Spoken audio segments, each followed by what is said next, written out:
ګرانو دوستانو سلام زه غوټۍ یم د کووید 19 وبا د وقایې او کنټرول لپاره یو سل او څلوېښتمه خبري ناسته د جولای د درېیمې نېټې تر غرمې وروسته په بېجينګ کې ترسره شوه. د روانې مياشتې د دوهمې نېټې د شپې تر 12 بجو پورې په بېجينګ کې څه د پاسه 10 میلیونو خلکو معاینه او تېست شوی دی. په دې ویډیو کې به تاسو ته په بېجينګ کې د کووید 19 د ناروغانو د معاینې او تېست د بهير په اړه معلومات وړاندې کړم.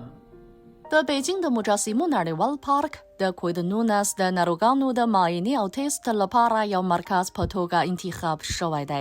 د دې پارک په دروازه کې طبي کارکوونکو د اوسیدونکو لپاره لارښوونې کوي او تنظیموي یې تر څو د هرو دوو کسانو ترمنځ یو متر فاصله وساتل شي.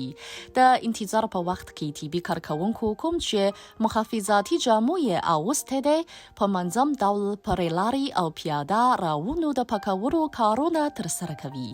ګرانو دوستانو دلته د کووید 19 د ناروغانو د معاینې او تېست ځای دی. طبي کارکوونکو لومړی د اوسیدونکو هویت او اړوند معلومات ثبتوي او بیا یې له خورۍ څخه د لارو نامونه اخلي. ټوله پروسه له 10 ثانیو څخه لږ وخت نیسي. د نامنو له اخیستلو وروسته نامنه به د ازموینې لابراتوار ته واستول شي او اړوند کس یې یوازې د پایلو لپاره انتظار ته اړتیا لري. ګرانو دوستانو دا په بېجينګ کې د کووید 19 د ناروغانو معاینې او د تېست بهير و. ستاسو له پاملرنې څخه یوه نړۍ مننه.